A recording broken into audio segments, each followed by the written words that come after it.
오늘 우리에게 주신 하나님 말씀은 요한복음 1장 9절부터 14절까지 말씀입니다. 신약 성경 142면입니다. 제가 봉독하겠습니다. 참빛 곧 세상에 와서 각 사람에게 비추는 빛이 있었나니 그가 세상에 계셨으며 세상은 그로 말미암아 지은 바 되었으되 세상이 그를 알지 못하였고 자기 땅에 오매 자기 백성이 영접하지 아니하였으나 영접하는 자 곧 그 이름을 믿는 자들에게는 하나님의 자녀가 되는 권세를 주셨으니 이는 혈통으로나 육정으로나 사람의 뜻으로 나지 아니하고 오직 하나님께로부터 난 자들이니라. 말씀이 육신이 되어 우리 가운데 거하심에 우리가 그의 영광을 보니 아버지의 독생자의 영광이요 은혜와 진리가 충만하더라. 아멘. 영국은 하루 종일 해가 떠 있는 날이 거의 없습니다. 1년이 지나가도 말이죠.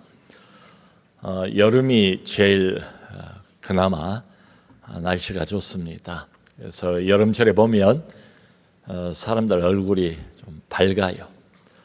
그런데 여름 지나고 가을이 오면 또 하루 종일 흐린 날, 어두운 날, 이게 이제 본격적으로 시작이 돼요.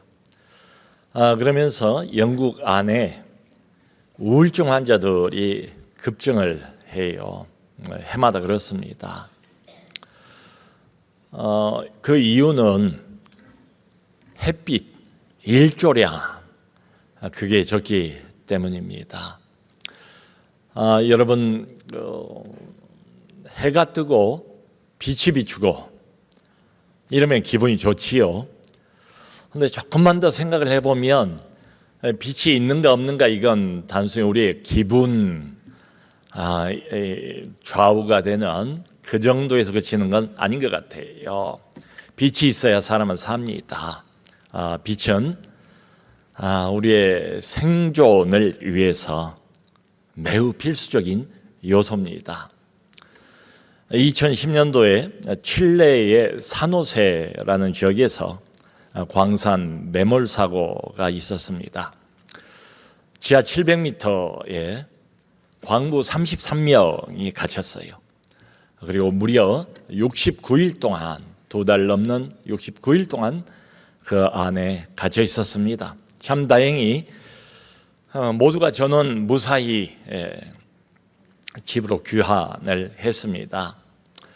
이 광부들이 갇혔을 때 구조대가 맨 처음 했던 일 몇 가지가 있습니다. 우선 지름 약 15cm 정도 되는 시추공을 지하 700m까지 여러 개를 뚫었어요. 그리고 그걸 통해서 물과 음식 이런 걸 내려보냈지요. 그러면서 구조대가 맨 처음에 했던 일 중에 하나가 뭔가 하면 LED 등을 지하 700m 아래로 내려보내는 일이었습니다. 생각해 보세요. 지하 700m 정전되어 버리고 사방이 아무것도 보이지 않는 암흑천지입니다. 물론 손전등도 있고 이런저런 전등들이 있었지만 그것도 며칠 가면 배터리가 다 끝나고 말아요. 그리고 그 이후로는 아무것도 보이지 않는 어둠 속에서 공포 그리고 불안이 계속됩니다. 그러다가 갇힌 지 17일 만에 LED 등을 받았습니다. 빛이 들어왔습니다. 빛이 보이자 갇혀있던 광부들의 심리적인 상태에 큰 변화가 옵니다. 공포, 불안, 어둠 뿐이었는데 소망이 생긴 거지요. 빛을 통해서 말이지요. 여러분, 이 빛이라는 것은 단지 조명 그 정도가 아니에요. 그 사람들에게는 우리가 버려지지 않았구나. 밖에 있는 사람들이 우리를 잊어버리지 않았구나. 그 희망의 신호였어요. 성도 여러분, 우리 하나님께서 이 세상과 인류를 버려두지 않았습니다. 우리 하나님께서 하늘의 빛을 이 땅으로 내려 보내셨어요. 오늘 본문 말씀 9절을 보면 참 빛이 왔다라고 말합니다. 그 참 빛은 바로 구주 예수예요. 예수를 성경은 참 빛이라고 불러요. 그 의미가 뭘까요? 참 빛은 완전한 빛, 참 빛은 우리의 영혼의 구원을 위한 유일한 빛, 이런 뜻이지요. 여러분, 지금 우리가 살고 있는 이 세상에도 빛이라고 불리울 만한 것들이 여러 개가 있어요. 사람들은 세상 지혜를 빛이라 부르기도 합니다. 세상 철학을 빛이라 부르기도 해요. 또 세상의 많은 종교들을 빛이라 부르기도 해요. 그런가 하면 모든 인간은 타락했지만 아직 마음속에 양심이라는 게 있지요. 양심을 또 빛이라 부르기도 해요. 여러분, 그런데 성경이 예수를 참빛이라고 부르는 이유는 세상에도 있는 수많은 빛들 중에 하나의 빛이다, 이런 의미가 전혀 아닙니다. 예수가 참빛이라고 성경이 못을 박아 말하는 이유는 예수, 이분이 모든 빛의 기준이다, 그리고 이분이 빛 자체이시다, 이런 뜻이에요. 하나님께서는 하늘로부터 이 세상에 빛을 비추셨대요. 그런데 여기 성경을 보면 이 빛은 그저 특별한 어떤 사람에게만 비춘 게 아니에요. 특별한 어떤 민족에게만 비춘 게 아니에요. 유대인들은 태어나면서부터 자신들은 아브라함의 자손이다, 하나님의 백성이다 라고 생각을 했어요. 그런데 유대인 특별한 민족에게만, 특별한 몇몇 사람에게만 이 빛이 비춘 게 아니래요. 성경은 분명히 말하기를 이 빛은 인류 모든 사람들에게 공통적으로 비추는 그런 빛이었다. 오늘 성경 본문 말씀은 이렇게 표현을 합니다. 각 사람에게 비추는 빛이다. 그러니까 빛이 비추는 방식을 말하는 거예요. 빛이 이 세상에 왔어요. 그런데 이 빛이 집단적으로 비춘 게 아니고 한꺼번에 뭉뚱그려서 비춘 게 아니고 각 사람 한 사람 한 사람에게 개별적으로 비쳤다, 이런 뜻이에요. 이 단어를 굳이 사용을 한 이유가 여기에 있습니다. 그러니까 이 땅에 살고 있는 모든 사람 한 사람 한 사람, 각 사람은 개별적으로 이 빛의 비춤을 받아요. 그러니까 이게 무슨 의미겠어요? 개별적으로 각 사람이 이 빛을 받기 때문에 개별적으로 각 사람이 다 이 빛에 반응을 해야 된다, 이런 뜻입니다. 이 빛을 받아들일 수 있습니다. 그리고 이 빛을 거부할 수도 있습니다. 하나님께서는 각 사람에게 이 빛을 비추면서 선택할 것을 요구하십니다. 빛을 받아들일 것인지 아니면 빛을 거절할 것인지 중립은 없어요. 그러니까 성탄의 절기는 이 질문을 던지는 때예요. 나는 내 자체가 어둠이라는 것을 아는가? 나는 이 빛이 필요한 상태라는 것을 인정하는가? 이 질문을 꼭 던져봐야 됩니다. 여러분, 이렇게 보면 성탄은 그저 화려한 조명, 밝은 분위기, 그리고 지나가는 날이 아니에요. 성탄은 바로 우리 안에 빛으로 오신 그분을 만난 날입니다. 우리 영혼의 어둠에 빛이 비추는 사건, 그게 바로 성탄이에요. 오늘 본문을 보면 비극적이라고 할까요? 그런 문장 하나가 여기 11절에 등장을 해요. 자기 땅에 오매, 이 빛이 자기 땅에 오매 자기 백성이 영접하지 아니하였으나. 하나님께서 이 땅을 만드셨습니다. 사람을 만드셨습니다. 그분은 창조주입니다. 근데 자신이 만든 땅에 왔지만 어떤 백성도 이분을 영접하지 않았답니다. 여러분, 예수님 당시에 유대인들은 소위 메시아 대망 사상을 가장 강력하게 가지고 있던 민족이었습니다. 구약 성경을 보세요. 여기저기에 앞으로 메시아가 오신다, 온 세상을 구원하고 온 인류를 구원할 것을 예고해 놓고 있지 않습니까? 그러므로 유대 백성들은 당시 로마의 핍박을 받고 있는 상태였기 때문에 더더군다나 더 간절하게 메시아가 빨리 오시기를 기대하고 있었지요. 근데 빛이 왔습니다. 자기들 한가운데로 오셨어요. 그럼에도 불구하고 자기들이 기대하던 빛이 아니었어요. 정치적인 메시아가 아니었어요.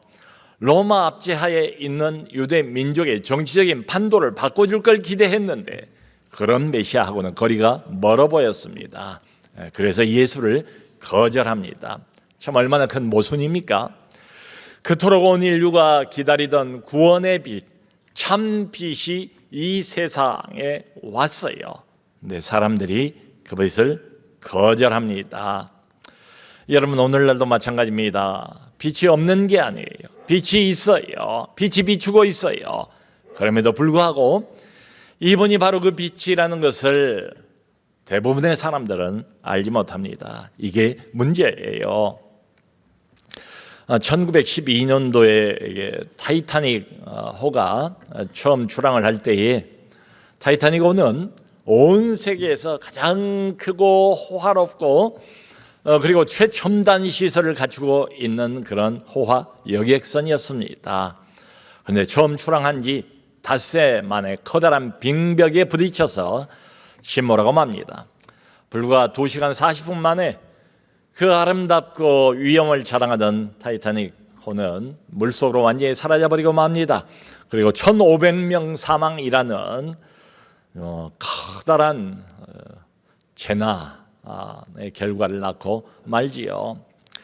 기록에 의하면 이 타이타닉 호가 빙산에 부딪히기 전에 적어도 6번 경고를 받았어요.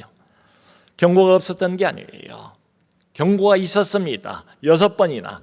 그러나 그 경고를 받아들이질 않았지요. 여러분, 빛이 없는 게 아닙니다. 빛이 있습니다. 지금도 비추고 있습니다. 근데 그 빛을 받아들이지 않는 게 문제지요.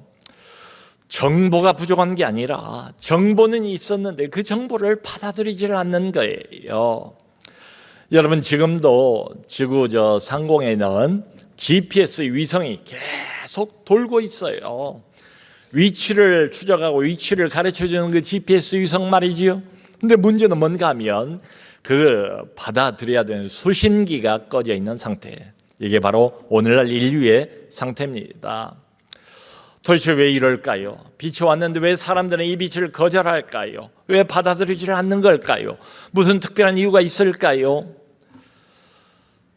무슨 합리적인 이유가 있어서 참빛이신 예수를 거절한 게 아니래요.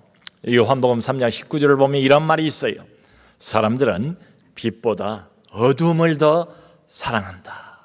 사람들의 본성이 그렇대요. 사람들은 빛을 싫어하는 경향성을 가지고 있대요. 무슨 이성적이고 논리적으로 따져서 이게 옳고 그런 게 아니라 어둠이 더 좋대요. 빛이 그냥 싫은 거래요. 그러면서 요한복음 3장 19절은 그렇게 말합니다. 사람들은 자신들의 악한 행위가 드러날까를 두려워한다. 여러분, 악한 행위는 숨어서 해야 하잖아요. 나의 악한 행위는 어둠 속에 감춰져 있어야 하잖아요. 그래야 안전하지 않습니까? 그래야 들키지 않잖아요. 그렇기 때문에 사람들은 빛 앞으로 나오는 것을 극구꺼려 한다고 성경은 말합니다. 참, 이렇게 보면 꼭 예수가 누군가를 몰라서 사람들이 거절하는가? 어쩌면 예수를 알지만 그 예수가 내가 기대했던 메시아가 아니에요. 그 예수가 내가 기대했던 하나님의 아들, 내가 기대했던 예수가 아닌 거예요. 그래서 거부해버립니다. 성도 여러분, 예수님의 12 제자들 중에 가룟 유다가 있지 않습니까? 가룟 유다가 예수님을 몰랐습니까? 예수님과 함께 3년 함께 동고동락하고 함께 먹고 함께 자고 함께 전도 여행을 다니지 않았습니까? 그러니까 이분이 예수께서 하신 모든 기적을 눈으로 똑똑히 다 보았습니다.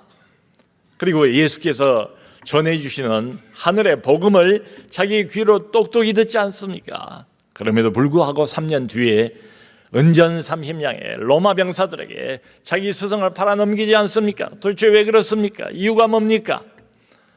가룟 유다가 예수를 몰랐습니까? 가룟 유다는 나름대로 예수에 대한 큰 기대를 가지고 있었을 겁니다. 그런데 시간이 지나갈수록 자신의 기대와는 점점 멀어지는 것처럼 보이는 예수. 뭔가 유대 사회를 변혁시키고 정치적인 혁명을 일으키고 이 나라를 도탄해서 구할 능력이 이분에게는 있는 것처럼 보였습니다. 넉넉히 우리 모두의 민중의 메시아가 될 수 있는 것처럼 여겨졌습니다. 그래서 이분을 따랐습니다. 근데 이분은 시간이 지나가도 정치적인 변화를 일으킬 생각은 전혀 안 하는 것처럼 보입니다. 여전히 가난한 사람들을 만납니다. 여전히 많은 병자들을 고칩니다. 악한 영에게서 사람들을 회복시켜 줍니다. 사람들을 해방시켜 줍니다. 그리고 당시의 사회에서 소외받고 지탄받던 모든 죄인들, 세리와 창기 같은 사람들을 기꺼이 만납니다. 그들과 어울려서 그들에게 복음을 전합니다. 정치적인 혁명을 일으킬 의도는 전혀 없어 보여요. 그 예수에 가룟 유다는 실망해버린 거지요. 그리고 어느 시점에서 더 이상 이분을 따라다녀 봤자 내 나머지 인생을 과연 이런 사람에게 의탁할 수 있을까? 이런 깊은 회의에 빠지고 만 거지요. 여러분, 가룟 유다의 가장 큰 불행은 예수를 자기가 원하는 방식대로만 생각한 거예요. 그러니까 예수를 제대로 못 보지요.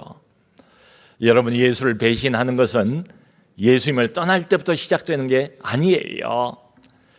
내가 가지고 있는 내 자신의 기대 안에 이 예수를 가둬버렸을 그때부터 예수에 대한 배신은 시작이 됩니다. 그러므로 성탄의 계절은 하나님을 향하여 우리에게 더 많은 빛을 내려주소서, 우리에게 더 많은 빛을 비춰주소서 라고 요청하는 그런 절기가 아닙니다. 이미 오신 참빛, 그 참빛을 인정할 수 있게 해달라고 요청하는 절기, 그게 바로 성탄의 절기입니다.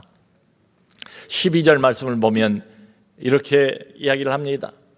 영접하는 자, 곧 그 이름을 믿는 자들에게는 하나님의 자녀가 되는 권세를 주셨으니. 여러분, 영접한다는 이 말의 뜻이 뭘까요? 이 말은 받아들인다는 뜻이지요. 그러니까 우리 안으로 온 이 빛을 그저 멀거니 수동적으로 쳐다만 보고 있는 것, 그것 아니라는 거지요. 보다 적극적으로 이 빛을 의도를 가지고 의도적으로 내 것으로 취하고자 하는 행위, 그게 영접하는 겁니다. 의지적인 선택, 의지적인 수용, 능동적인 결정, 이게 바로 영접한다라는 말의 의미예요. 요한 사도는 바로 이어서 이렇게 설명을 합니다. 영접하는 자, 곧 그 이름을 믿는 자래요. 영접한다는 것은 무슨 뜻이겠습니까? 바로 예수, 그 이름을 믿는다는 것입니다. 예수가 하나님의 아들인 것을 믿는다는 거예요. 예수가 구원자라는 것을 믿는다는 것이에요. 예수께서 나를 대신해서 십자가에 위해서 내 대신 내 죄를 짊어지고 죽었다는 것을 믿는다는 것이에요. 예수께서 이제는 구원자일 뿐만 아니라 내 인생의 유일한 주인이라는 것을 믿는다. 영접하는 자, 곧 그 이름을 믿는 자라고 말합니다. 여러분, 오늘도 마찬가지입니다. 많은 사람들은 잠깐 예수에 대해서 호감을 가져요. 예수에 대해서 좋은 감정을 가지고 있는 사람들이 꽤 많습니다. 그런데 오래가지를 못합니다. 예수님 당시에도 그랬어요. 예수님 당시에도 수많은 사람들이 예수님을 따라가지 않습니까? 그들을 성경에서는 한마디로 무리라고 부릅니다. 제자가 아니에요. 그냥 무리입니다. 군중입니다. 예수님께서 기적을 일으키시고 예수님께서 오병이어 빵을 만드시고 자기들의 고픈 배를 불리게 해주실 그 조건이 계속되는 한 예수님을 좋아합니다. 예수님을 계속해서 따라갑니다. 근데 요한복음 6장을 보면 이런 장면이 등장을 해요. 예수님께서 어느 날 자신이 누구인가를 그 많은 사람들에게, 무리에게 설명을 해 주십니다. 나는 하늘에서 내려온 떡이라. 나는 생명의 떡이라. 너희 조상들은 광야에서 만나를 먹어도 죽었지만 이 떡을 먹는 자는 영원히 죽지 아니하리라. 내 살은 참 음식이요 내 피는 참 음료라. 나를 먹고 마신 자는 영생을 얻었나니, 이런 말씀을 하세요. 그러니까 이 말을 듣던 많은 사람들이 그렇게 반문을 합니다. 이게 도대체 무슨 소린가? 무슨 얼토당토 않은 말인가? 자신의 살을 먹고 자신의 피를 마신다니 이게 무슨 말도 안 되는 소리를 하는 것인가? 이 말씀은 어렵도다. 누가 이 말씀을 이해할 수 있겠는가? 이렇게 반문을 하면서 그날 많은 사람들이 예수를 떠났대요. 그리고 다시는 예수를 따르지 않았답니다. 이해가 안 되는 거예요. 내가 원하는 방식대로의 메시아가 아닌 거예요. 내가 기대했던 메시아가 아닌 거예요. 그러면 가차없이 예수를 버립니다. 예수를 배신합니다. 예수를 떠납니다. 그게 바로 무리예요. 여러분, 또 어려서부터 엄마 아빠 따라서 이렇게 교회를 쭉 다녔던 사람들도 있잖아요. 그런 사람들 중에도 예수를 정말 영접했는가, 예수를 정말로 믿는가, 그렇지 못한 경우들도 굉장히 많아요. 그저 습관 따라서 교회는 다닙니다. 근데 예수님을 만나지를 못했어요. 영접하지를 않았어요. 그 이름을 믿지를 않아요. 그러면 어떻게 되겠어요? 고등학교 졸업하고 나면 기다렸다는 것처럼 교회를 떠나버립니다. 여러분, 또 어떤 사람들은 예수를 믿기는 한 것 같은데 부분적으로 믿는 것 같아요. 모든 면에서 이분이 내 인생의 주인이다, 이걸 믿지도 않고 그걸 고백하지도 않아요. 그래서 예수님은 내 종교생활 거기에다 묶어버립니다. 주일날, 그날 하루, 그날만 주인, 이렇게 한정을 시켜버립니다. 그런데 어떻습니까? 우리가 신앙생활을 하면 할수록 분명해지는 게 있어요. 하나님이 누군가를 알면 알수록 아주 분명해지는 게 있어요. 그게 뭔가 하면 하나님은 결국은 우리의 모든 것을 다 원하신다. 주일날만 원하시는 게 아니에요. 월요일부터 토요일까지도 원하세요. 우리의 종교생활만 원하시는 게 아니에요. 우리의 직장생활, 우리의 가정생활, 심지어는 우리의 취미생활까지도 하나님께서 간섭하기를 원하세요. 그 유명한 의자에 관한 그림이 있습니다. 세 가지 종류의 그림인데요. 첫 번째 그림은 의자는 내 마음을 표현합니다. 그런데 그 의자에 내가 앉아 있어요. 그때는 예수님은 내 인생 바깥에 있습니다. 내 인생 안으로 들어오지도 못했어요. 내가 내 인생의 주인입니다. 내 인생을 좌지우지합니다. 하나님을 바라보지도 않아요. 예수님을 생각해 본 적도 없어요. 혼자 어둠 속을 질주하는 인생, 그게 첫 번째 그림이에요. 두 번째 그림은 다행히 예수께서 내 인생 안으로 들어는 오셨어요. 그런데 여전히 의자에는 누가 앉아 있는가 하면 바로 내 자신이 앉아 있습니다. 예수를 믿는다고 말합니다. 교회도 다닙니다. 하지만 여전히 내 인생의 주인은 나 자신이에요. 그게 두 번째 그림입니다. 마지막 세 번째 그림은 비로소 의자 안에 예수께서 앉아 계십니다. 나는 의자 옆에 겸손히 내려와 있습니다. 이제야말로 주님이 내 인생의 주인 되시고 주님이 앞장서서 내 인생을 걸음걸음 끌어가시고 나는 거기에 순종하며 따라가는 이 인생, 바로 이 그림이 영접하는 자, 곧 그 이름을 믿는 자의 진짜 의미예요. 여러분, 이렇게 보면은 영접한다는 것은, 믿는다는 것은 어떤 감정의 문제가 아니에요. 영접한다는 것, 믿는다는 것은 하나님의 법정에서 하나님의 판단을 하시지요. 법적인 신분의 변화만 의미하는 게 아니에요. 우리가 예수 믿고 하나님의 자녀의 신분으로 바꿔진 건 맞아요. 빛의 자녀가 된 건 맞아요. 그럼에도 불구하고 하나님의 빛의 자녀의 신분 변화만 의미하는 게 아니다. 영접하는 자, 곧 그 이름을 믿는 자라는 말의 진짜 의미는 뭔가 하면 하나님의 자녀가 되어서 모든 일에서 모든 면에서 살아계신 하나님과 특별한 관계를 맺고 함께 동행하는 것, 이것을 의미합니다. 여러분, 이건 어떻게 가능할까요? 여기 13절은 그렇게 말합니다. 이것은 혈통으로도 육정으로도 사람의 뜻으로도 되는 게 아니고 오직 하나님께로서 난 자들이니라. 여러분, 참빛으로 우리 안에 오신 이분을 믿고 영접하는 이 일은 사람의 혈통으로 육정으로 뜻으로 되는 게 아니래요.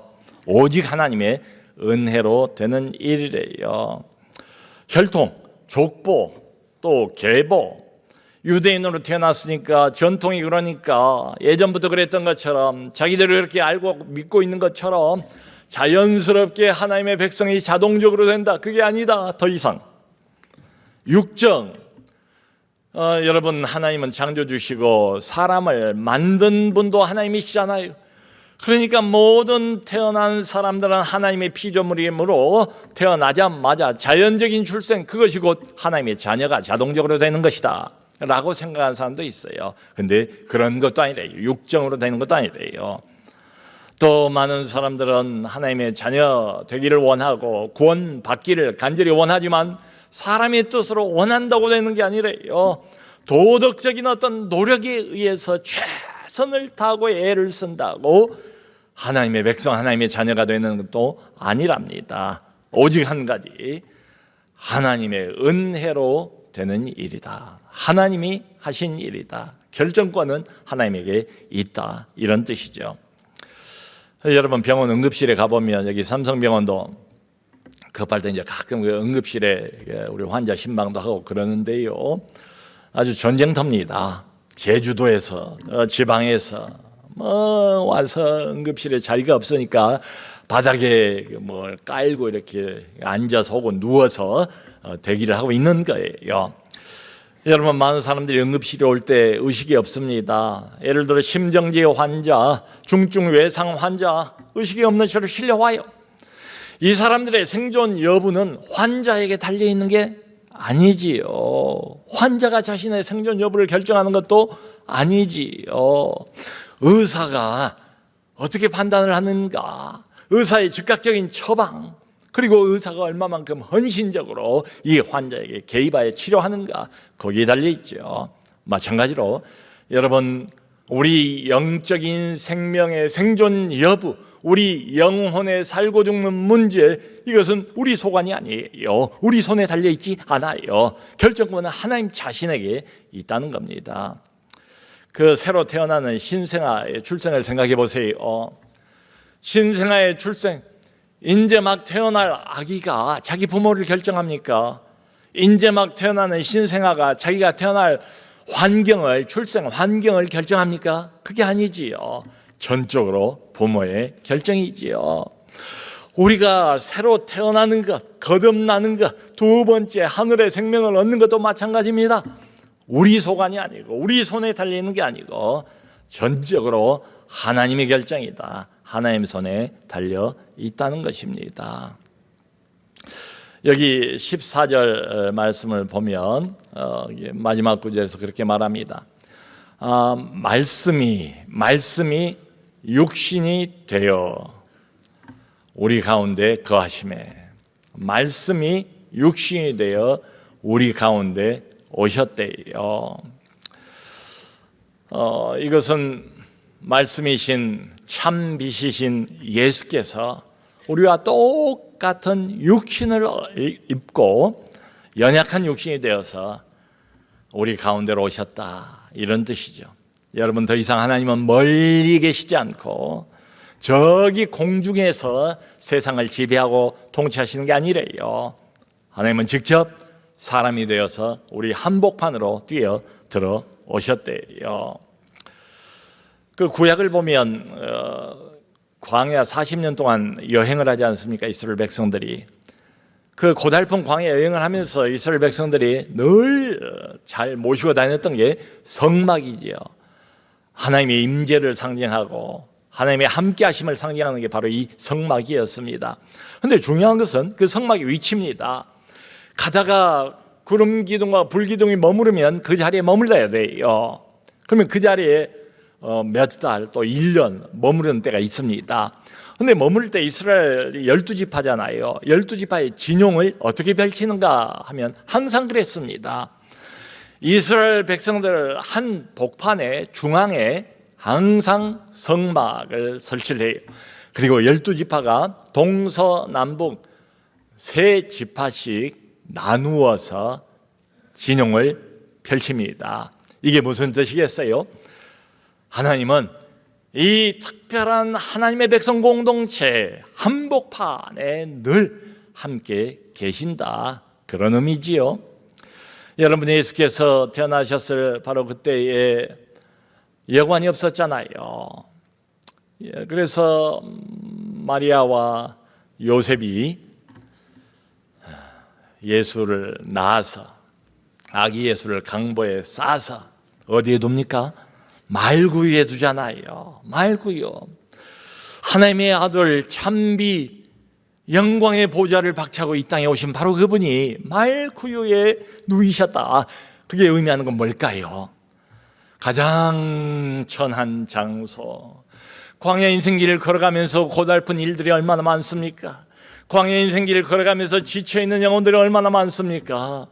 인생의 고달프고 또 고달프고 지치고 지친 가장 밑바닥 낮은 그곳으로 참 빛이신 이분이 오셨다. 말씀이 육신이 되어 우리 가운데 오셨다, 이런 뜻이지요.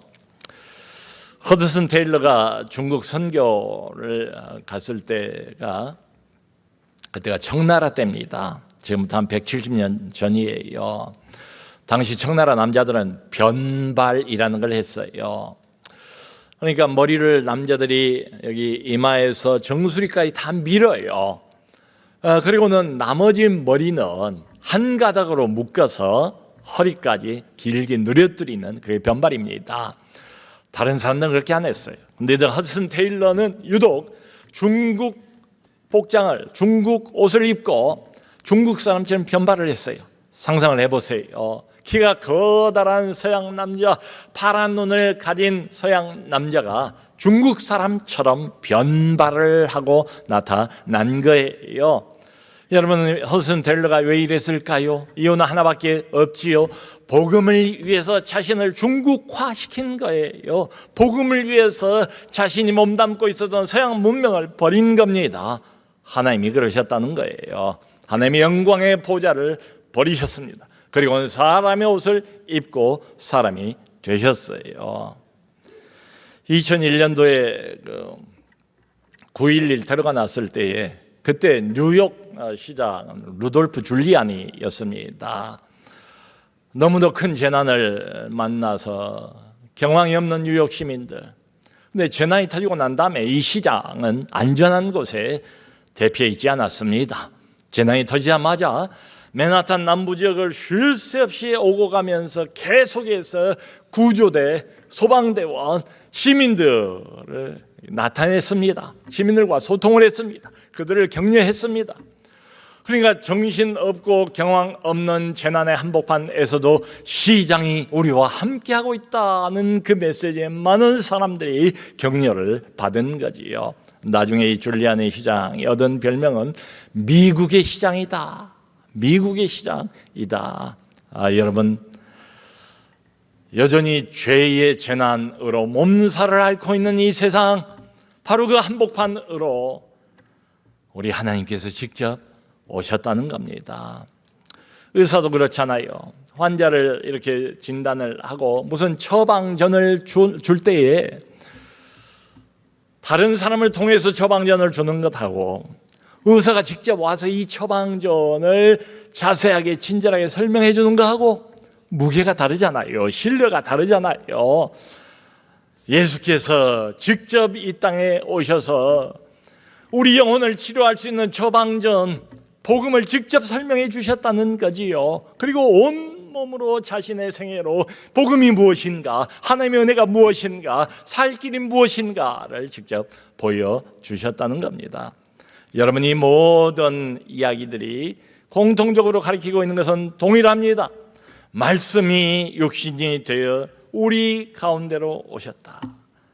하나님의 말씀이 더 이상 멀리 있지 않다. 참빛이 멀리 있지 않다. 구원이 멀리 있지 않다. 그분이 육신이 되어서 우리가 눈으로 보고 우리가 귀로 들을 수 있고 우리가 손으로 만질 수 있는 형태로 사람이 되어 우리 한복판으로 오셨다. 하나님은 더 이상 멀리 있는 분이 아닙니다. 우리의 현실 한복판에, 우리의 일상생활 한복판에 계시다는 겁니다. 그러므로 사랑하는 성도 여러분, 성탄은 화려한 장식이 아닙니다. 성탄은 남녀 연인들의 이벤트가 아닙니다. 성탄은 서로 주고받는 선물이 아닙니다. 그럴 수가 없지요. 성탄은 바로 이것입니다. 말씀이 육신이 되어 우리 가운데 오셨으니, 살아계신 하나님, 우리와 현재적인 살아계신 전능하신 하나님의 나와 함께 손을 잡고 현재적으로 동행하신다. 이게 성탄의 복음이에요. 이게 성탄이 우리에게 주는 메시지입니다. 사랑하는 성도 여러분, 우리를 사랑하시고 우리를 아끼셨기 때문에 일부러 우리 옆으로 찾아오신 참빛, 이 성탄의 구주, 성탄의 구주의 그 사랑을 생각하시고 그 사랑을 마음속에 품으시고 성탄의 구주와 더욱 긴밀하게 동행하는 우리 모두가 될 수 있기를 주 예수 그리스도의 이름으로 축원합니다.